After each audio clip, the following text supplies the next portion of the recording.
Assalamualaikum warahmatullahi wabarakatuh. Halo teman-teman, kembali lagi di channel Prasetya Farm. Semoga kalian yang melihat video ini selalu diberikan kesehatan, kelancaran rezeki, dan kemudahan dalam segala macam urusan. Buat teman-teman, jangan lupa like, comment, share, dan subscribe ya, agar channel ini bisa berkembang. Karena subscribe itu gratis.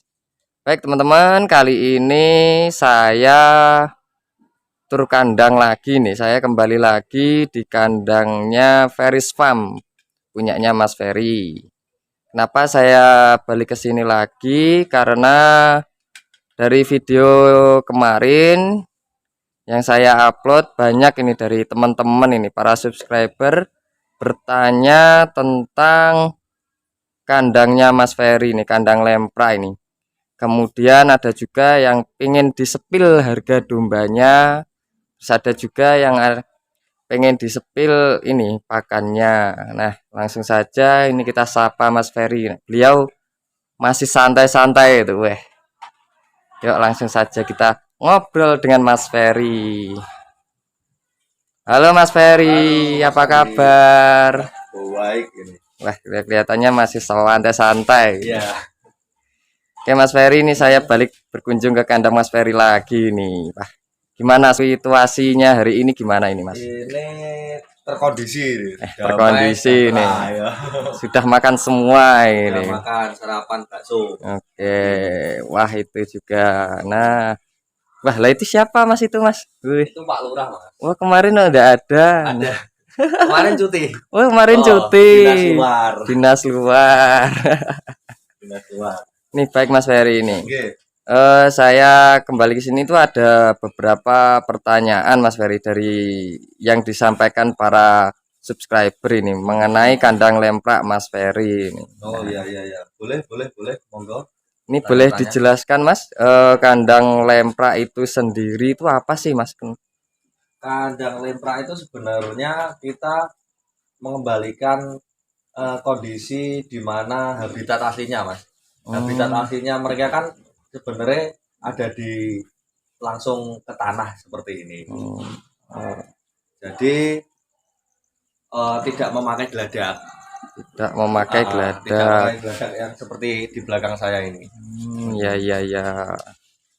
Kemudian alasan memilih kandang lemprak itu kenapa Mas? Dulu kan ada beberapa case di mana pertama saya memakai kandang yang pakai geladak seperti ini. Ya. Itu untuk memindah-mindahkan hewan domba. Ya. Jadi dari yang sudah kawin terus bunting seperti itu.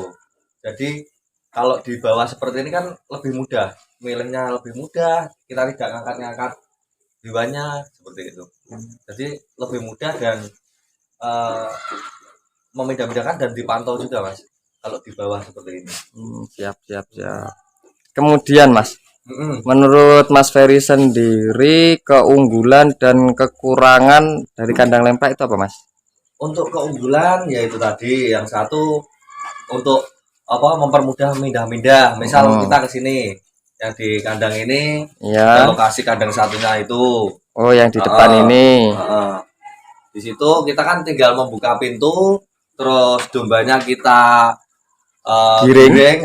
kita giring ke lokasi-lokasi yang kita ingin dipindahkan. Yang kedua bisa lebih hemat di kos pembuatan kandang. Kos pembuatan kandang itu di mana kita bisa menghemat di geladak. Ini kan kita nggak pakai geladak, kita ganti pakai gergaji serbuk gergajian ini ya, gergajian kayu seperti itu. Terus yang ketiga keunggulannya kita bisa mengurangi resiko-resiko terjepitnya kaki dari si domba tersebut. Oke. Mungkin kekurangannya sendiri mungkin ada atau tidak Mas? Kalau kekurangannya lebih ke ini Mas ya, kita lebih sering untuk mempertahankan alasnya ini kan kita nggak boleh basah karena urin atau karena ada air masuk dari hujan misalnya seperti itu. Jadi kalau misalnya basah kita tambahi lagi, terus kalau sudah melebihi samping ini batas ketinggian kita keruk Jadi ada kegiatan-kegiatan tambahan yang tidak kita lakukan di kandang panggung. Oh, seperti itu. Oke, oke. Nah, kemudian Mas, Ya, untuk spesifikasi kandang lemprak yang sesuai itu yang seperti apa Mas speknya? kalau di sini seperti ini. Ini kan kandang ini ya, Ya, ada laser ini. Ini kan kandang lemprak yang pertama. Ini. Nah, karena terlalu sempit, ya, yang sini belum sokot kering, dia pindah ke sana. Terus sana sudah basah, dia pindah ke sini. Jadi ini terlalu sempit. Kalau seperti ini ukuran 1,5 kali 4 yang ini sampai tembok itu. Nah, kalau luas seperti ini ya, kotak yang ya. ini lebih keringnya tahan lama. Karena kenapa? Ketika mereka di tempat yang basah, mereka pindah ke tempat kering, kan ada lokasi yang masih luas di sini. Nah, terus yang basah tadi sudah sempat kering lagi, mereka bisa pindah ke tempat yang kering itu tadi. Jadi perpindahannya sama menjaga kualitas dari tingkat kebasahan alas ini lebih lama. Jadi proses penggantiannya lebih lama juga. Terus kenapa kok harus kering seperti itu? Karena ini kan basahnya otomatis hampir 95% karena urin. Karena urin atau karena eh, minum ini yang tumpah-tumpah ke bawah. Lah, urin itu kan ada amoniaknya. Jadi kalau misalnya ini sempat basah atau terlalu basah, maka amoniaknya akan naik ke permukaan dan mengganggu domba. Seperti ini. Ini sakit mata ini karena kena gas amoniak seperti ini. Oh, itu ya ya Mengganggu ya. kualitas oksigen juga sehingga bisa menyebabkan penyakit paru-paru. Oh, Seperti itu. seperti itu. Nah, ukuran yang cocok ini Mas dengan jumlah domba yang sesuai itu yang berapa Mas ukurannya Mas? Dengan kapasitas domba sekian seperti itu. Yang pertama yang perlu diperhatikan adalah sebenarnya adalah palung pakan ini. Oh, palung pakan. Palung pakan ini langsung menentukan jumlah berapa domba yang bisa masuk seperti itu. Kalau misalnya di sini ya, ini ukurannya per 1 meter, itu untuk 3 ekor domba per 1 meter. Oh, 1 meter cuma bisa 3 domba. Idealnya 3 ekor domba. Itu untuk menghitung palungan dulu ya. Misalnya kita pengen 30 ekor, berarti kita harus mempunyai panjang palungan 10 meter seperti itu. Berarti kan 30 ekor dibagi 3 itu tadi. Lah, untuk posisi palungan pun tidak harus lurus. Kalau misalnya kita punya seperti ini kotak ya, berarti Ya. kita bisa membagi di sini. Nah, ini. Dibagi di Dibentuk. sini kita ketemu panjang 15 atau 12 berarti dikalikan 3, 36. Lah untuk lebar sendiri sebaiknya 2 kali dari lebar kandang panggung standar. Misal ini ada 1,5, lebih baik ini 3 meter atau lebih seperti itu. Jadi mereka bisa seperti ini. Ini penuh tapi tempatnya tetap kering. Karena dia bisa ngumpul ke sana, terus bisa ngumpul di tengah sini, terus juga bisa ngumpul di sini. Seperti itu. Jadi bisa dikatakan lebih luas, lebih bagus Mas ya. Lebih luas tapi yang terukur, karena kalau misalnya kita memakai, wah berarti seluas mungkin bagus. Padahal dombanya cuma 5, berarti kan kurang efisien juga. Intinya jangan sampai kita boros di tempat atau terlalu sempit sehingga kondisi domba akan kurang sehat karena keadaannya yang kita dibuat seperti ini, dibuat lamprak seperti ini, karena dia kan langsung bersentuhan dengan kotorannya ini. Ya ya ya. Nah, kemudian tentang alasnya ini kan tadi Mas Ferry mengatakan alasnya dikasih gergaji serbuk ya dari kayu. Nah, ini untuk serbuknya sendiri nih Mas, ini untuk jenis kayunya yang bagus yang sesuai itu pakai serbuk gergaji kayu apa Mas? Kalau di sini di Kediri kan kebanyakan ada pengolahan kayu sengon. Oh, Ya kan? kayu Sengon, sengon. jagon itu. Nah, kebetulan pada waktu pertama itu saya langsung pakai kayu sengon di situ. Terus dipakai, loh kok cocok, terus menyerap menyerapnya daya serapnya kok bagus. Terus tingkat pengeringan tempatnya kok daya serap air itu loh. Jadi proses pengeringannya kok cepat. Terus saya pakai jebret. Nah, setelah itu saya lihat-lihat ternyata sengon itu juga sangat bagus untuk pupuk organik seperti itu. Jadi yang pertama itu dari kebetulan dulu.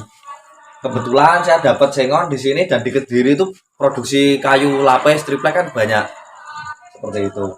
Kalau di sini dulu dapetnya kayu jati atau kayu maone, ada beberapa tempat lamprak di teman-teman peternak ya pakai kayu-kayu keras seperti itu ternyata kalis terhadap urin, itu kalis, dan ketika diinjek sama dombanya itu berterbangan, sangat mengganggu proses pernafasan. Jadi dombanya nanti harapannya akan dibelikan masker. Pakai masker Mas ya? Pakai masker.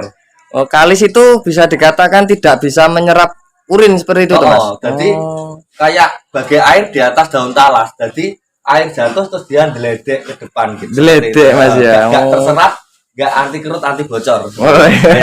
Camba divit. Ya. Nah, kalau pakai kayu sengon itu berarti paling bagus Mas ya, kalau bisa. Nah, mungkin kalau di teman-teman nggak bisa kayu sengon, yang sesuai itu pakai kayu apa Mas? Perlu direvisi. Yang sengon ini tadi bukan yang paling bagus. Oh, seperti itu. Mestinya ada yang lebih bagus lagi. Spon mungkin. Oh, pakai spon. Enggak. Ini ya, tak ceritakan. Pokoknya intinya kan kita di kandang lamprak ini bagaimana mempertahankan kondisinya agar tetap kering seperti itu. Nah, pakai kayu apapun yang intinya dia bisa menyerap air, terus kondisi fisiknya seperti sengon, terus bisa diolah dan dibuat sebagai pupuk organik. Nah, itu yang masuk. Seperti itu. Untuk referensinya mungkin nanti teman-teman bisa mencari di Google. Seperti itu. Oke. Untuk yang sementara yang saya ketahui dan saya lakukan adalah memakai kayu sengon atau jabon. Nah ini Mas, kadang juga ada yang bertanya Mas. Kalau pakai sekam Mas dari padi itu gimana Mas? Bisa atau tidak Mas? Sekam dari padi. Yang seperti dibuat di ayam-ayam itu ya Mas? Iya, apa ya namanya? Berambut kalau orang Jawa. Berambut. Kalau berambut saya kan belum pernah pakai. Mungkin bisa sedikit cerita untuk pengalaman saya ketika melihat kandang ayam Mas. Oh, seperti itu. Karena ayam itu kan kotoran sama kotorannya langsung dua. Urin dan tinjanya feses jadi satu. Kalau ini kan sendiri-sendiri. Iya. Terus tingkat penyerapan di sekam itu tadi kan juga kurang bagus seperti itu Mas. Kalau saya lihat di channel-channel YouTube yang lain itu malah memakai kawul Mas. Kawul itu jerami padi. Oh, jerami padi yang udah nyerabut itu loh Mas. Oh iya iya. Itu tak lihat malah bagus. Di luar negeri pun juga pakai seperti itu. Ya. Kalau nggak ada gergajian mungkin bisa pakai referensi farm-farm besar yang sudah berjalan, misalnya pakai jerami itu. Oh ya. Jadi lebih baik pakai jerami ya Mas, jangan pakai sekam. Lebih baik pakai jerami. Oke. Nah, untuk ini Mas, durasi penggantian alas sendiri nih Mas, berapa hari sekali atau berapa minggu sekali? Kalau kita di sini ukurannya bukan waktu Mas. Di sini ukurannya itu kondisi. Jadi kita sebagai peternak selain satu kita harus lihat kondisi. Pertama kan lihat kondisi domba seperti ini. Oke. Terus lihat kondisi keadaan ini seperti ini kan basah Mas di sini. Oh iya, ini basah. Terus ini kering. Ini nanti yang kering biasanya kita sapu ke sini. Kita sapu sini, tidak kita tambahi dulu. Nanti kalau udah 75% basah atau udah mengeras baru kita tambahi lagi. Lagi. Oh, jadi ada jeda waktu untuk ditambahkan. Ditambahi sampai batas samping. Jadi ini semakin tinggi, misalnya sampingnya 20 meter. Berarti nanti nambah ini bisa 20 meter. Ketika itu double Mas. Bisa jadi kolam lele. Oh ya. Nah kemudian ini Mas, biaya pembuatan kandang lemprak sendiri ini Mas, itu biasanya menghabiskan sampai berapa Mas?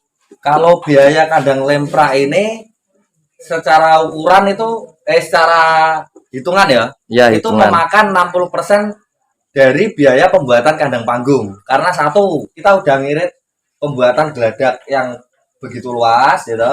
Ya. Terus kita juga tidak perlu sekat-sekat. Terus Ya. kita hanya perlu pagar pinggir ini saja. Oh, pagar pinggir ini. Kalau di sini kan kebetulan saya memanfaatkan besi-besi bekas dari rosok-rosok Madura itu. Oh, dari Madura. Jadi lebih murah ketemunya. Oh. Jadi Ya. tidak harus baru Mas, bahan-bahan untuk pembuatan kandang itu juga tidak harus baru. Yang penting kita bisa memanfaatkan seperti ini. Ini kan terlihat bagus. Ya. Ini sebenarnya bekas ini. Oh, itu bekas juga Mas. Terus kita serut, terus kita kasih cat seperti ini bukan pelituр, ini cat. Oh, ini cat. Iya. Ini juga karena udah dari rosok kan, ini ada sambungan-sambungan, kita potong, kita rapikan, terus kita cat ulang. Itu seperti ini Pak Lurah. Nah, ini Pak Lurah kan sedang ini sedang proses pengecatan ini. Proses pengecatan itu Pak Lurah kita. Oh, iya. Biar kondisinya walaupun pakai barang bekas, tapi kandangnya tetap jami gitu. Oke. Nah, kemudian Mas, Ya. kandang lemprak sendiri ini Mas, terutama pakai serbuk gergaji ini. Nah, ini apa tidak menambah biaya operasional Mas?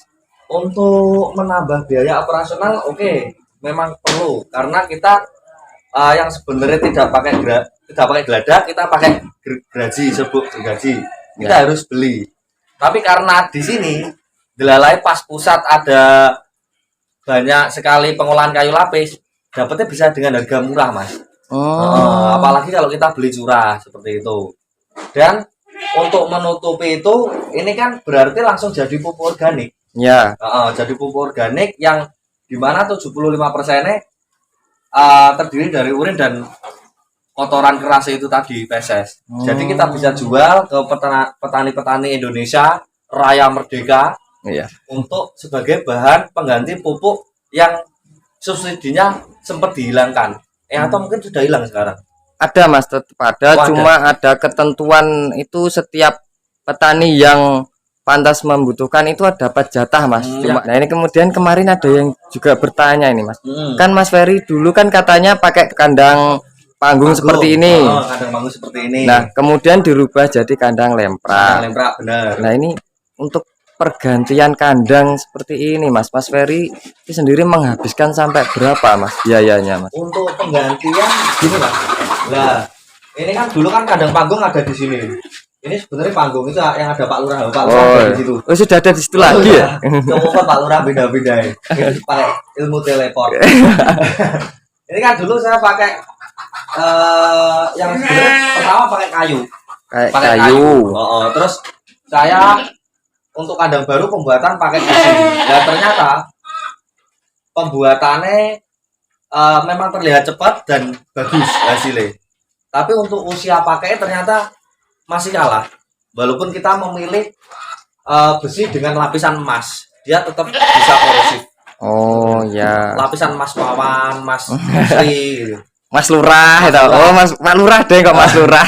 Nah untuk biayanya sebenarnya kita hanya tukang bangunan atau yang bisa pokoknya dia bisa memotong, terus memindah geladak, bisa pegang palu itu cukup. Kita pegang kuas juga sudah cukup. Jadi biayanya ngirit sih Mas, saya. Oh iya. Saya ngirit mungkin ya umumnya di 80 sampai 100.000 per hari. Pengerjaan biasanya 1 minggu udah selesai ini. Beberapa ini 1 minggu selesai. Kan ini bertahap Mas. Sambil ngumpulin uang dulu, kita jual-jual retail, kita jual pakan, kita jual domba, kita jual harga diri. Gitu. Bahaya Mas, jangan jual harga diri Mas, bahaya itu. Tapi nggak laku ya Mas. Oh nggak laku? Itu harga diri ini udah rendah. Iya. Tak sambil ngerokok dulu Mas. Oke silahkan Mas. Telaknya garing. Oh iya ini. Iya minum kopi itu paling nikmat ya kawan-kawan. Iya di pagi hari itu. Nah kemudian Mas, jadi bisa dikatakan meskipun renovasi tetap menghemat biaya Mas ya. Iya, alhamdulillah tetap menghemat biaya karena renovasinya itu kita harus ngukur kapan waktu yang pas untuk renovasi. Waktu yang pas itu biasanya didukung oleh dana yang kuat. Oke, Oh. siap. Nah, Dananya belum kuat ya wis. Seadanya dulu pakai bedek bisa nih, pagernya pakai bedek itu kemarin 1 meter kali 1 meternya 20.000. iya. Kemudian Mas ini Mas, pengolahan limbah sendiri di kandangnya Mas Ferry ini seperti apa? Kalau pengolahan limbah kita ini Mas ini lah ini. Kita kalau sudah penuh tempatnya kita kasih tambahan tadi terus akhirnya kan penuh. Terus kita keruk berkala, kita ambil. Nah, tempatnya di sini. Terus kita ini ada tangki ini Mas. Tangki ini isinya probiotik pengurai pupuk ini untuk diuraikan sebagai bahan yang aman untuk tanaman. Karena kalau pupuk dari kambing itu kan tergolong dari pupuk panas, kita harus tetap difermentasi pakai bantuan bakteri seperti itu. Nitrit ke nitrat, nitrat ke nitrit seperti itu. Oh iya. Itu kayaknya kebalik nanti. Oh iya siap. Pokoknya yang bagus untuk tanah harus di. Ini kalau udah penuh segini Mas. Ya. Kita kasih air buat renang. Kolam serindel. Kita kasih ini, kita semprot pakai probiotik, terus kita tutup pakai terpal atas di sini. Nanti nunggu antara 20 sampai 30 hari siap panen terus kita giling. Kita giling lembut agar mudah diserap oleh tanah. Seperti itu. Kemudian siap didistribusikan. Itu. Oke, jadi itu seperti ini. Nah, kemudian Mas ini kan kita sudah bahas tuntas tentang kandang lemprak. Kandang lemprak dan pengolahan limbah tadi. Nah, ya. Kemudian ini Mas, ada yang minta disepil harga dombanya Mas ini. Harga domba. Ya, per ekornya mungkin berapa, terus beda jenis beda harga seperti itu. Untuk yang kotak sini dulu. Siap. Kotak sini dulu.